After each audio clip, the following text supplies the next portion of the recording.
coming to you live on a lazy Tuesday afternoon. I've got my longtime friend / acquaintance / client / all-round good guy with his looks like slightly antiquated version of the AirPod, which I've just been jostling him about off air. Yeah, very elongated, very unstylish. You might as well just have I think those look better, the ones with the cords. Mine's bigger than yours, right? Ollie on here for today. I'm going to let him take it away. Known each other for a long time. Ollie's a great salesman, an entrepreneur, someone who has his finger on the pulse in terms of all the modern aspects of business, and someone I've learned a lot from over the years in terms of how to approach people. He's really adept with social media and how to, use the various platforms, LinkedIn, Instagram, Facebook, to grow clients. He's never backwards coming forwards. He's always never shy, always happy to get out there and have a chat, and a genuinely good rooster who doesn't really seem to, take it personally or be overly discouraged if things don't go his own way. He's had, like I have, his fair share of ups and downs and battle scars to show for it, but he's a pleasure to know. And I thought, actually, the other day when we were catching up, I thought, why haven't I had Ollie, you on here yet? Because you've got a lot to offer. And then I just thought, we'll get you on, and here you are. Yes, let's do it. It's good to be on, Shane. Thanks for having me. And that's one of the nicest intros I've possibly ever had. So I appreciate it.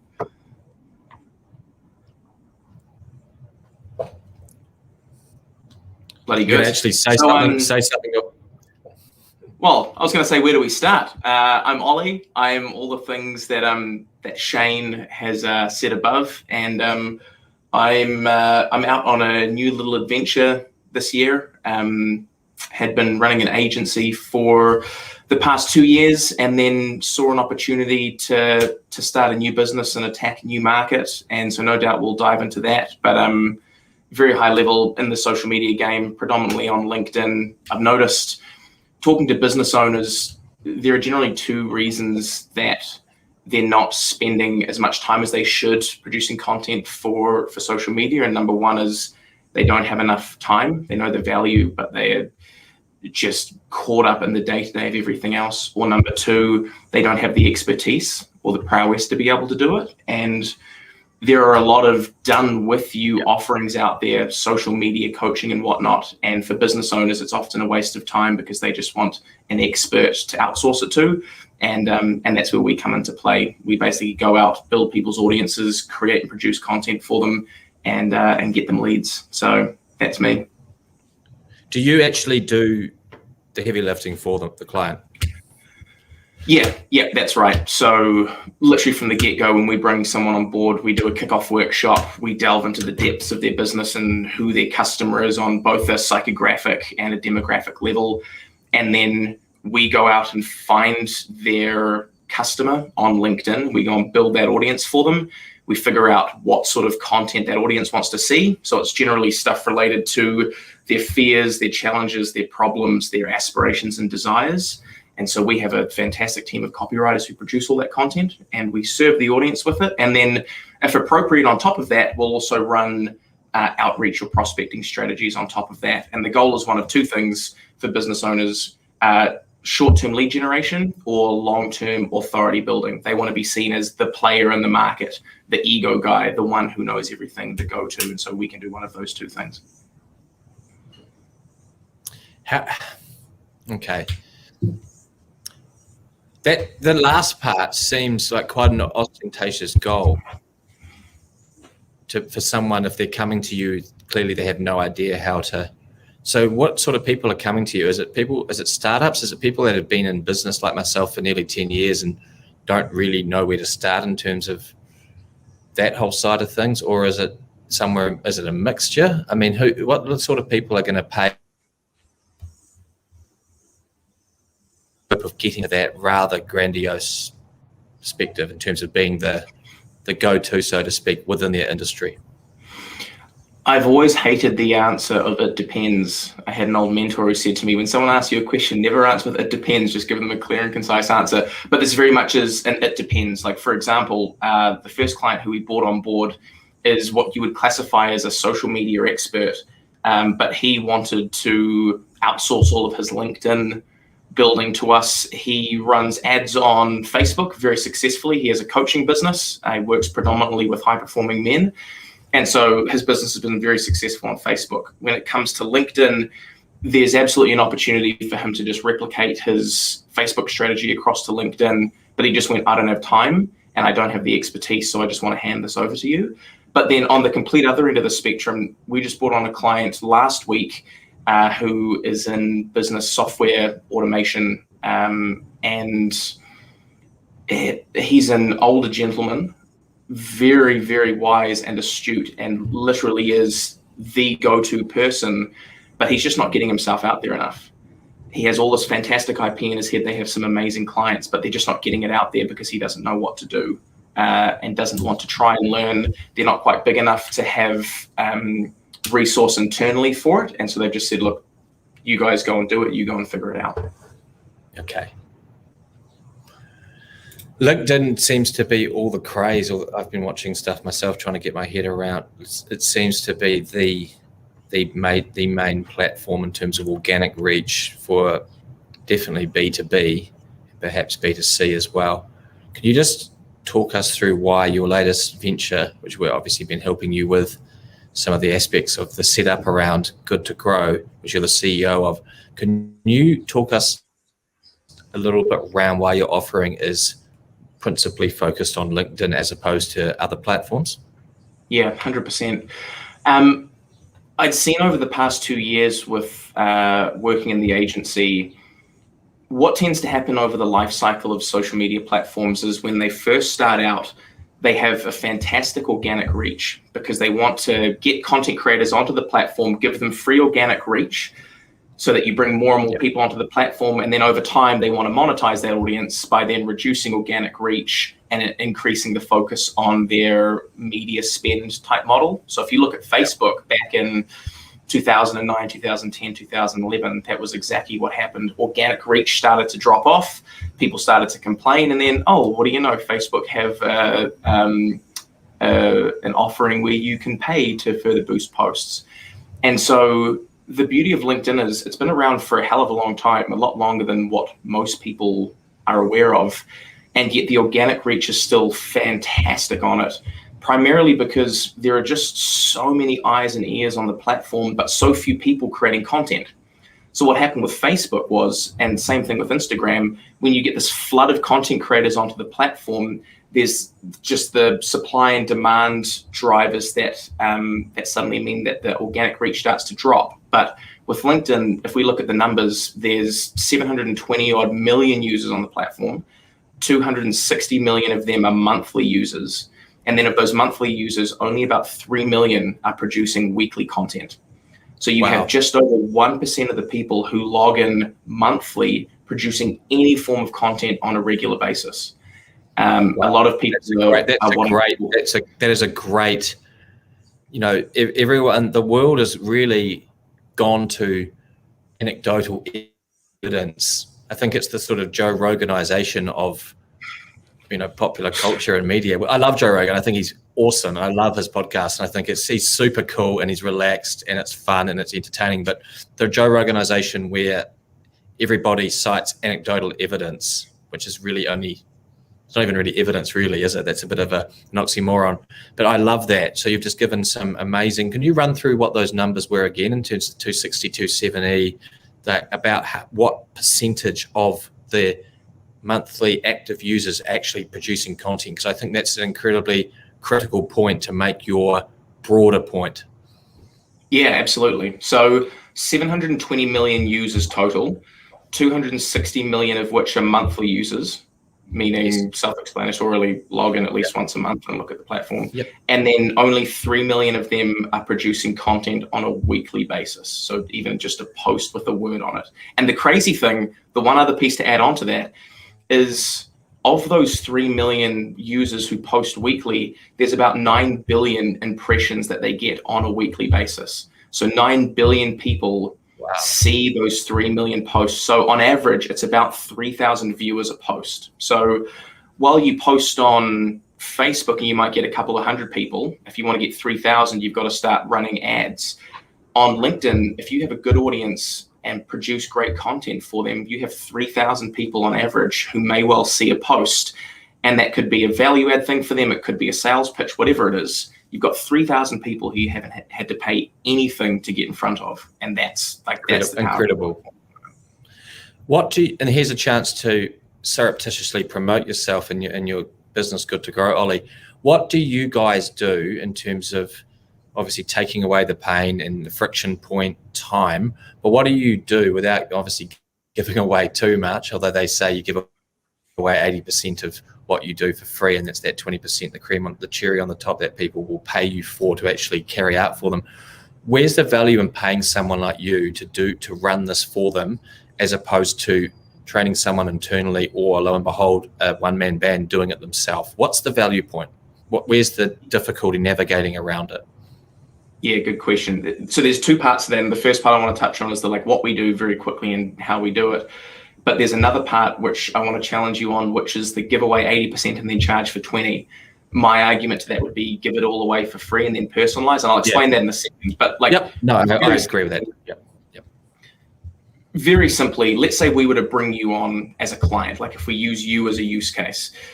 First thing we do is we go and figure out exactly who your perfect customer is. So yes, demographics, maybe they are a business owner or a CEO who are running a business with 10 to 30 people in the commercial space. Maybe they're industrial, maybe it's B2B, whatever it is.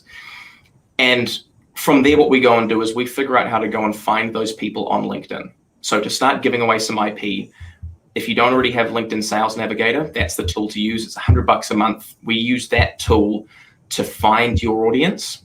And then we have a piece of software that we can use, which can then go and connect with those people for you. And we can test a myriad of different connection request messages. So we can A/B test to see which one gets the greatest cut through. And so the first part is just taking people's time away from that, going through and connecting with people. If you want to do 50 a day, you have to go and find them and then connect. That could be half an hour to an hour of business owners' valuable time. Next step, and this is the part that is most valuable for people from the feedback we've had, it's actually the content creation piece. Often people really struggle to actually put words on a screen or on a piece of paper and say, not here's what we do, here's why we're awesome, because nobody actually really wants to know that. What you've got to figure out how to do, and this is what we're really good at, is how you can create content that actually serves your audience. So many people want to talk about how many awards they have. Look at me, I'm Shane, and I have 52 awards. And look at me and Lateral Lawyers, we do all these amazing things. The far better play is to give your IP away for free so that you can help solve your prospects' problems without them ever having to work with you. That's the goal of content. That's our thesis, is solve your clients' problems for free without content. So we do that. Yep. And then on top of that, and we have analytics so we can actually track and see best days, best times to post, what's working, what's not. And then the last piece on top, some people like this, some people don't, it's very case by case, is we will actually run outreach and prospecting campaigns. So into DMs, where we're giving people a value add. It might be an ask, but whatever the action is that we want a particular prospect or a client to take, is we will reach into people's DMs. And because the beauty of it is, if I reach into your DMs on Instagram, you're probably just going to think that I'm DTF. You're going to be like, who's this freaking creepazoid who's been on my Instagram and is now DMing me? But with LinkedIn, because it's a connection-oriented and networking-oriented platform, you're trying not to piss yourself. There's a different feeling on the platform where you can see that people are actually interested in connecting and building relationships, and so we run that on top. And so, to answer the second question you had, why would someone not get an internal person to do it? They absolutely could. You could absolutely bring someone on internally and get them to do this for you. The challenge is, are they fantastic at understanding where your client is? Are they also fantastic at creating content, and do they know how to run prospecting strategies? All three very different things. And are they able to stay up to play with how the platform is actually changing? And I am yet to find a really good copywriter who's also fantastic at building audiences, who's also fantastic at sales prospecting as well. So we have experts that do each of those things and bring them all together. So that's the key of it, really. It's saving time more than anything else and bringing our expertise in for an ROI.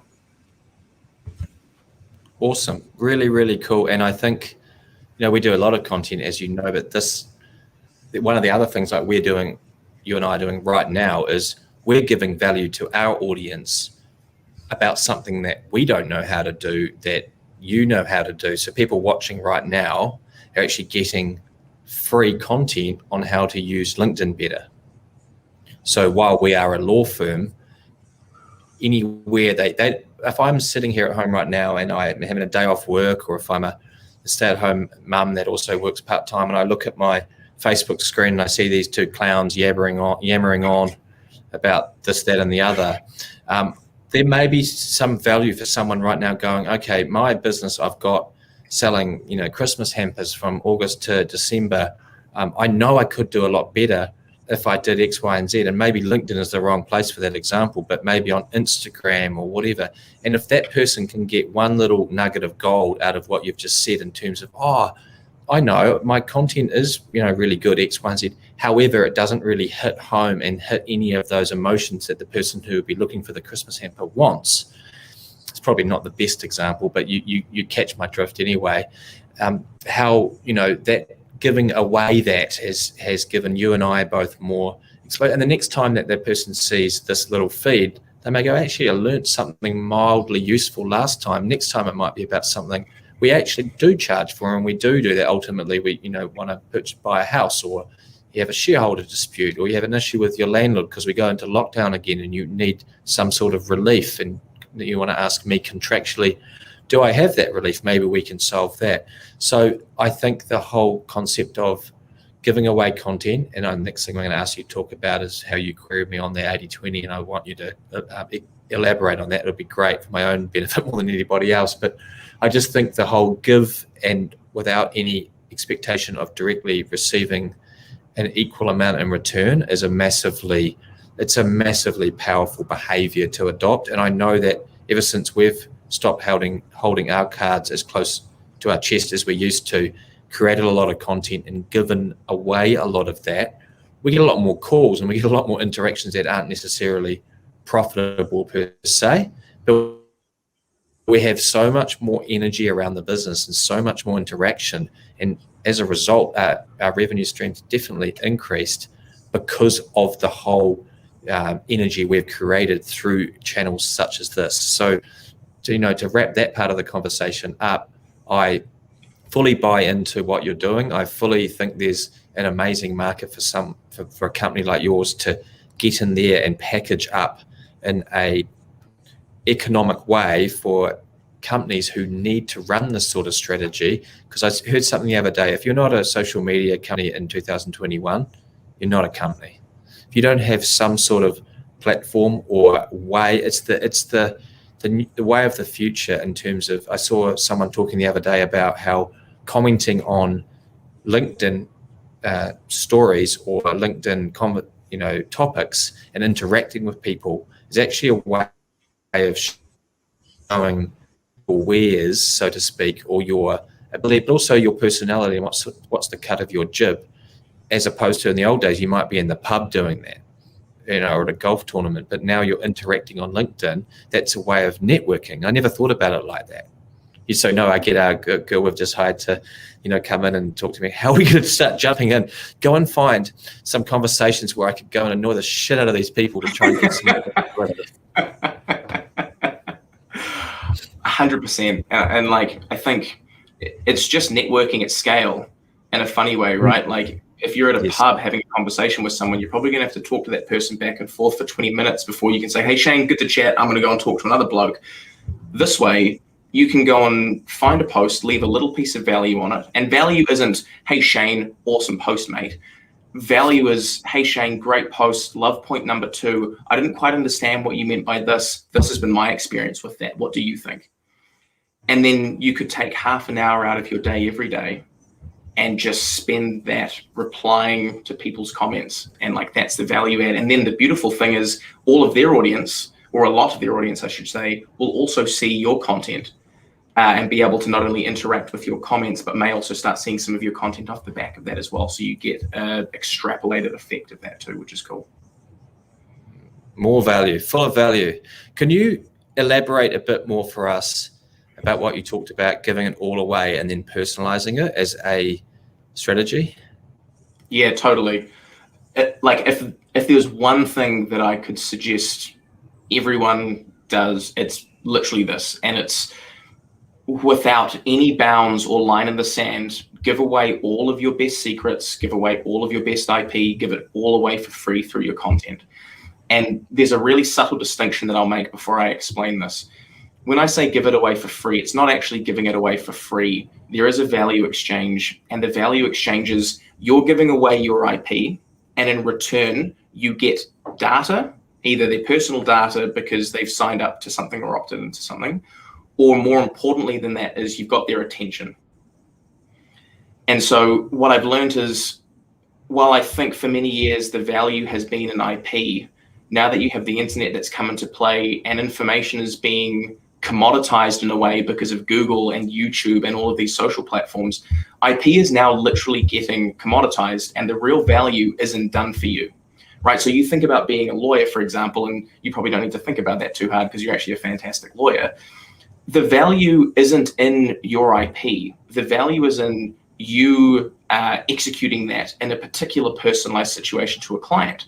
And so lawyers would be a good example. And I don't know what the legality around this is, but if we stay on it on you as a use case, often lawyers may end up going, well, why would I give this away as a secret? Why would I give people this tip? Because I'm going to charge Sarah 10 grand out the back end to do this.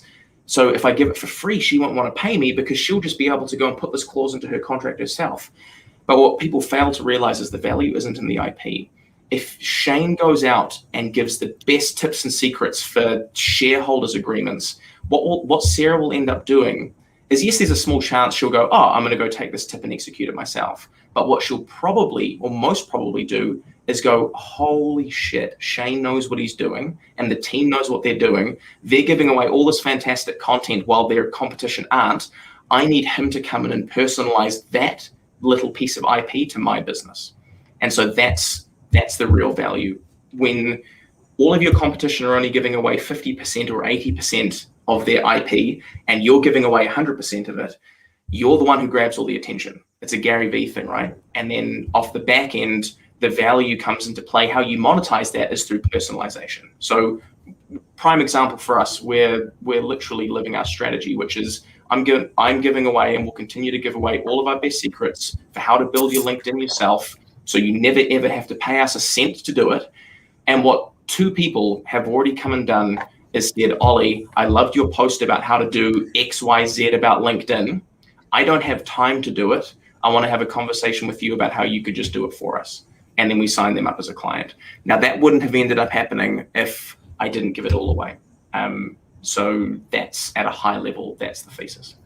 The other thing, and I totally agree with that, and just to run with that and build on it. The other thing, like for using the lawyer example, is that we agreed to do something for a good friend of mine, my business partner, and also a client during COVID debt. Now, we ran into a few potholes procedurally and some pushback from the debtor, and we ended up getting another friend of mine who used to work for me and really capable litigator who's about to start up his own business. We ended up having to get him to jump in the void. I could have kept going, but it was disproportionately stressing me out. And when you compared it to the amount of money I would make out of it, but also the result for my client. And it was because it wasn't in my own backyard. I didn't know what to do necessarily if the parameters of this relatively simple exercise changed in a way where I could be ambushed, so to speak, by the lawyer and the other parties. So what that taught me was a couple of valuable things. It reinforced why you don't do stuff out of your own wheelhouse, which is I've always been a massive advocate of, but it was just an anomalous situation through COVID, which is fine. Also, it reinforced to me the real value we bring to clients by ultimately being responsible for creating or producing an outcome for them that they, once they pay the money, they know that they will get. Well, that is the commercial bargain being struck anyway. We can't work miracles sometimes, but we are as capable as anybody within our neighborhood, so to speak, to actually come to that, to arrive at that result for them. So it made me realize what it feels like to be a bit of a fish out of water, and why people pay us, like you said, to put the personal touch and take responsibility for the actual outcome, as opposed to just give content. Now, going back to your example, if the content is just the general kind of way things should be done, but it's like saying to you, Ollie, go and watch Tiger Woods swing a golf club for 3 hours on YouTube and learn all the principles of where he rotates the club head and just how he tilts his hips and swings his shoulders and all of that, and then expecting you to go out there later that day and shoot 65 on a really difficult slope course. It's not going to happen, right? Just because they are aware of everything that they need to do, it'll help them along the way. So I totally agree, and that's why we give away huge amounts of content, and I never have any kind of apprehension anymore or concern around, are we giving too much? There's no such thing as giving too much. Which is great, because most lawyers think the absolute opposite way, which I don't want them to be watching this and start, well, actually, I'll be flattered because, we'd be ahead of the curve and take them a while to catch up anyway, but they just don't want to do it. It's this staid, old-fashioned kind of dark age thing. They think there's something so valuable in, the wheel can only be reinvented so many times, right? And most of the how, particularly in commercial, how things proceed is from a precedent or an evolutionary precedent-driven basis, where the most of the bones of a structure of a transaction have been done umpteen times, and you're rejigging things, and you're having to know when to break the rules or when to divert from how things are done as a standard precedent. I get all that. But there's no real magic in that. The magic is the commercial advice and the acumen in a legal context. That's what they're really paying for. It's the same with you. It's the broader capability of someone like you within your field to go, actually, I know I said all this on my content video. However, because you're this type of business, that doesn't apply to you, and you need to adjust this and tinker this by that in this way, and that will produce this result. It's that value they're paying for. Correct, 100%. And I hate to beat a dead horse, but you're ahead of the curve because you're doing this, and it's a really rare mindset that someone's actually okay with giving most of their stuff away for free, especially as a lawyer, where IP is so important, getting contracts and whatnot. And I'm not an expert in the field, but I understand the value of it. But the one thing to take away for anyone listening is just give it all fucking away for free. Excuse my French, because to your point, not only are most of your competition in the legal space not doing this, but almost nobody is in general. And so you being the one business, or even the two businesses in your space, who are just sharing all of your best secrets and all of your best tips and giving away all the best stuff. Yes, it might take 6 months. Yes, it might take 24 months, depending on how saturated your market is, but you will end up getting cut through because you're providing so much more value to the market. And it blows my mind on a weekly basis how many businesses I talk to who are like, Ollie, I can't do that. We charge big retainers, and we charge consulting fees to give this IP to them. And you're telling me that you want me to just start distributing it on LinkedIn for free to everyone on a daily basis? And I'm like, yes, that's exactly what I want you to do. And if you want to work with us, that's exactly what we're going to do. And if you don't, without fear mongering, if you don't do it, your competitors are going to do it. And if your competitors are giving away all their best shit, then you're the one who's going to end up losing. But even with that, there's a naivete that comes where the thinking is still from the 70s, 80s, 90s, and even the early 2000s. People just don't seem to want to budge on it. And so part of my job is helping people see the value of that. The other adjunct to this whole conversation about giving away things for free, if you take someone and they've got a business and they're starting out and they're actually doing really well and they're turning over a couple $100,000 a year, they may be pocketing 100K or 80K at the bottom of that. And say for us, if we're going to charge, 3, 4, 5, 6, 7, 12, 15, sometimes 20 grand for a 2 to 4 to 5 person shareholders agreement. There's some complexity, pushback from the other lawyers. There's services agreements. There's sale and purchase of shares. There's all sorts of little ancillary things to think about.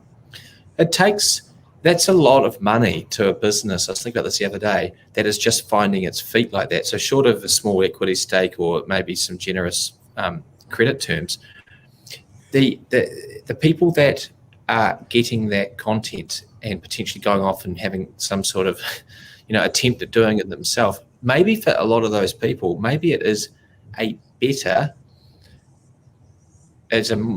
more valuable way of actually going about it, given that if the business is not yet valuable, than actually using someone like us. So my whole point being is that I don't think necessarily those type of clients, for say our business, using as an example, are particularly valuable to us anyway. But if you're getting these people when they're coming through, and one day they will pay you for that, and the only reason they don't pay you for it is at that time it doesn't represent a value proposition. There are so many people out there with deep pockets in business who will pay you for that value content. They don't care you're giving it all away and doing all these talks and all that. If they're making 1.5 million a year, paying you 25 grand for a complex bit of legal work is just par for the course. They expect to pay it, and they will pay it to the most capable person that they can find. And this is a way of displaying that capability. So I don't really think in many cases they're actually in any way screwing down your value or your apparent value to most of the market anyway, if that makes sense. No, it makes total sense. One of the things that I took from Tim Ferriss many years ago, he said, never discount, either do something full price or do it for free, but never discount, because often discounting minimizes your value. But by giving something away for free, it's a completely different proposition. And what I think you clearly understand that most of your competition doesn't is, one, it's really hard to attribute hard revenue to like free content, right? Like it'll be very rare that a client will say to you, hey Shane, I saw your post 3 weeks ago on ABC and then a post last week on XYZ, and for that exact reason, I've decided that I'm going to give you $20,000. It'll be that they saw a few pieces of content from you and one day realized they needed something to happen and you popped into their head because you so happened to be the guy because you were front of mind. But these other law firms are either, one, far too short-term in their thinking and struggle with revenue attribution. And then they also fail to realize the fact that, yes, maybe the person who you give away some free content to, maybe they would have only given you 2.5 grand. And although that's not super valuable to you, what you often fail to realize as a business owner is maybe their brother or their father or their sister or their good friend has just decided they want to sell their $15 million business and need your help. And, oh, hey, by the way, I saw this lawyer online and he gave away a couple of clauses on this shareholders agreement for free, and I was blown away. You should get in contact with that dude. I don't really know exactly what he does, but I've seen a bunch of his content because he posts every week and it's always good shit. You should get in contact with him. His name's Shane. Well, they might even say like 1 out of 6 of his videos are watchable. And for a lawyer, that's pretty bloody good. It's actually mildly bearable. Totally. And like, I think the other thing, so one of the other plays for us this year is I'm documenting the whole journey of building this business really transparently and openly, where I'm essentially treating it like it's a publicly traded company. So I, a few weeks ago, shared what our revenue expenses sell, like basically a full P&L forecast. Next week, I'm sharing what our business plan looks like. And then each month, I'm going to share all of our financials, how much money we made, how much money we lost, everything, with the goal of being completely transparent so that people can learn from all of my cock-ups and all of the wins.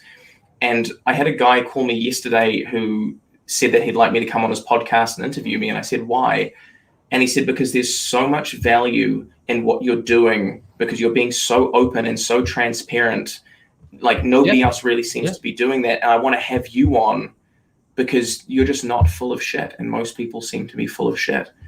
So the value of giving stuff away for free, even if you're not doing what I'm doing and kind of taking it to the next level of like literally opening the company book, there's value in transparency and value in honesty that I think is very much underutilized online.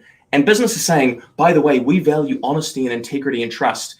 That doesn't work. Your actions have to show it, not just your words. Yeah, right. And so when people are like, no, doesn't mean anything. Yeah, exactly. Ollie, we're really focused on transparency. Okay, cool. Show me some content of where you've been really transparent about anything to do with your business. And then the last point on this is interesting as well. When it comes to sharing all of this content, and then I'll shut up and we can move to something else. I know I don't stop yapping, right? That's great. I was blown away. I did a post a few weeks ago about a week that I had, which I really struggled with. I wasn't sleeping well that week, and I just had a bit of an average week. And I did a video about it, explaining that I was feeling a bit off, a little bit vulnerable, for lack of a better word. I was feeling a bit nervous about some client delivery stuff. And the feedback that I had from that post, and any post I've done in the past sharing challenges about anxiety or depression, whatever, massively over-index, like massively in terms of reach, in terms of engagement, because people love hearing about the things that aren't going well. Not because they want to laugh at you, but simply because there's vulnerability and there's honesty in it. And I think so many people only share the wins online. They're only like, here's what's going well. Here's this new client that we signed. Here's all these great things. But if they lose a client, God knows they wouldn't tell anyone that, because that's bad for business, right? I never get the win sharing. I mean, it just, I don't know. That's part of my makeup. But why would John Boggs down at Boggs Lawn Mowing Limited give two fucks about whether I signed a client that I probably going to get paid quite handsomely by for the next, hopefully, 10 years? Why is that interesting? It's totally anathema to the whole concept of, admittedly, like you and I, you're doing this, you're sharing it. I'd like to think of myself benevolently in the sense that I know I'm giving stuff away that's helpful to people, but I'm also doing it because I hope that through helping you, eventually, in, like you said, some roundabout way, I create value for myself so I can pay myself handsomely to have a nice life. I'm quite open about that. I have no shame in saying I'm doing this predominantly for my own reasons. And I just happen to know that by giving, you have to give away to get, and you won't get it directly or necessarily in a tangibly measurable way, but you'll get it because there's just countless examples out there of incredible human beings who have done it in that way. But to think that you're going to share something which is completely self-effacing and completely just about what you've done well, and to have anything other than a sort of roll of the eye, I just find it really interesting. I just don't see the point. There's only one circumstance. Well, it's interesting because so far we've signed 7 clients over the last 7 weeks, and that's been a massive win. But to flip that, like I've shared when we've signed a client, but the only reason I've done that is because I'm also sharing when things aren't going well. You're sharing the whole bandwidth though. You're saying, correct. Here's the struggle. Here's what I've learned from in the past. Here's what I've fucked up. Here's this and this and this. And that happens to be a way of making sense of all the data to say, if you do X, Y, and Z, you can do this. And here's the proof in the pudding. We got the client. That's completely different because that's part of a whole narrative. And we humans, we love story, right? We love narrative. That's how we learn. That's completely different to going, oh, I just signed this. Totally. And so to answer your question, other than if you're sharing everything, there is no good justification to talk about all the good stuff that's happening in your business, because unless you've built up the emotional equity of sharing some vulnerability and sharing the things that you're struggling with and your anxiety that you feel about shit, you just haven't built up the emotional equity to talk about the good stuff. So people just look at you as being fake. Like, if all you do is share wins, do you really think that anyone thinks that you're just a fucking superhero? No, because even superheroes are fundamentally flawed. Like any superhero story requires a guide to come along and help the superhero get what they want because they're a flawed individual. Like, and that's just it. And so if you're like, I'm just going to share the wins and everyone's going to think that I'm awesome, and I went and hired a Lamborghini and I've got bitches, babes, and barbecues, people just think you're full of shit. So you completely lose any credibility you have. Yeah, I always get the most attention, so to speak, out of anything I share with relating to my struggles with alcohol. Now, I would only usually do that once a year when I turn X year of sobriety, and I have, a massive amount of likes and people messaging me. Now, if I really was just doing it because I need the ego boost out of it, I would use that a lot more. Kind of the way that some of Lance Armstrong's critics have accused him of using cancer as a shield, so to speak, to diffuse all his doping allegations. Number one, I'm not doping, but number two, I just don't feel comfortable using or sharing about that for any other than what I would call noble reasons of my own. Then I like to say I was a complete fuck up, and this is how well I've done, and this is for example, last year I was 5 years sober, and if I can do it, and this is all the pressures I was facing, and this is how I felt, then you can do it too, because I was literally down for the count. So that drives, like you said, because it's emotive and because it taps into people's fears and their insecurities, and they may often cases have a problem as well. It would be quite nefarious, but yet Machiavellian and useful way to attack growing an audience. But it would be completely uncomfortable to me, because I would know I've done it just because I know it engenders engagement. So I have to do it in a way where I only mention it when I actually think I justified from other people's perspective, if that makes sense. So that boring video about the do's and don'ts of buying a property, or how to navigate a shareholder dispute, or all that sort of kind of menial, standard fare content, that's just like how it has to be for a lot of what my business is. But I know from the statistics, I know sometimes we get 150 views of a video. Well, to some people that might sound terrible, but I tell you what, a year ago it was 21 or 15. So I know by just keeping doing it, and sometimes sometimes the staff will do one and no one will watch it. They'll be like, "Oh, I suck." I'm like, "No, you don't. Everyone is at that point." And I make the point by saying to them, some of these guys on YouTube are terrible. Like, I collect, as you know, US basketball cards, and some of these guys, these kids, have like 900,000 subscribers. I'm like, how did this kid get these videos suck? And you look, and he's been doing it since 2015 or 2012. So you've got to just get it stuck in, roll your sleeves up and do it, and not have any fear about what anybody thinks about you. Just none. Just do it. 100%. And to address your last point first, the whole goal of marketing, whether it's paid media or like the organic social stuff like you're doing, really, if we look at it, the goal of marketing is there's one sole purpose, which is to bring on new clients, sign new clients, generate revenue, right? So building a big fuck off audience and having 500,000 people look at your videos, fantastic, great. But if that doesn't at some point in either a week, a month, a year, or a decade convert into revenue, it's a failed marketing effort. And so to your point of, hey, look, we only have 150 views on our videos, and to anyone else who's feeling the same, because fuck, I get like that sometimes too.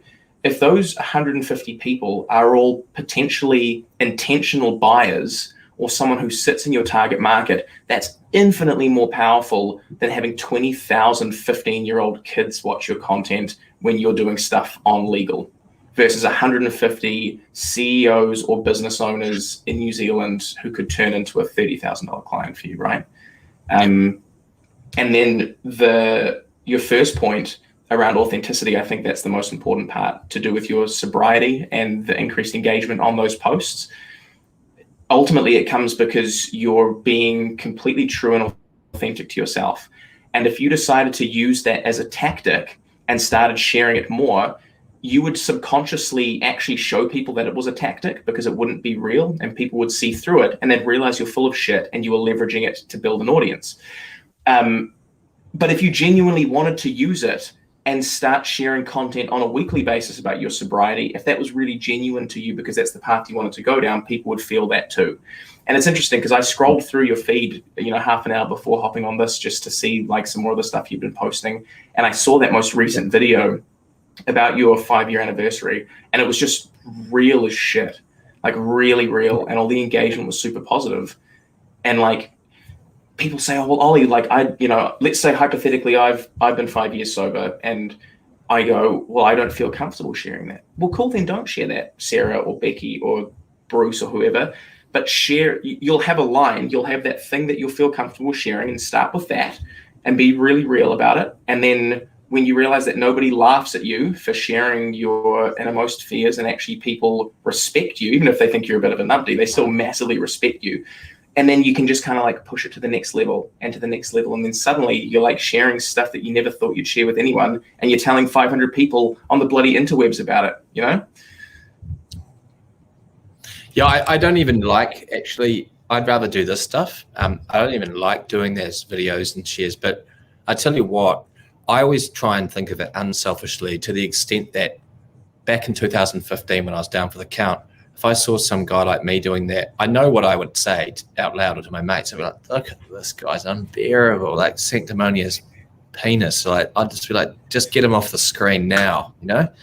But I know that part of me as well, if I was that under the pump that much, would look at that person and be like, that's pretty cool. Like, he was obviously messed up, and he was able to somehow traverse with a lot of help and effort, traverse all that to get to the point where he feels comfortable just sharing about it publicly without fear of any kind of judgment. So I know that that helps people. And I know because people call me every week and want to go to an AA meeting, or they want to, you know, a bit of advice or to learn. And I picked up clients, like some really successful people, at least financially successful, maybe not in some other ways, want advice about how to deal with stuff. And that's, it's flattering, but it's also good for me and my business and my staff. And so I can feed the mouths and pay my rent and pay my, you know, mortgage and just like live. So I know that it is important, but I don't like to bring it up all the time, or, like you said, do it in a way where I feel like it's disingenuous or just completely self-serving, because it would lose its magic as well. So yeah, I totally hear what you're saying. It's just an intent thing, right? Before we wrap up, it's an intent thing. Yeah, energy goes. Is it energy? Energy flows. Where focus goes, energy flows. I think it's probably a good time to wrap up. We've been yammering all the way for 47 minutes now, and while you are a very attractive man, I think I and the others have probably seen enough of your old earphones, John Banks glasses, and, you know, perfectly constructed grill. But that's good. That's good. It's been a real pleasure, Shane. I'm very appreciative for having me.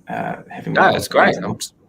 We should have done it earlier, but hey, look, we've done it now. So yeah. Thank you, mate. My pleasure. Until next time. Cheers. Thanks, Shane. See you guys.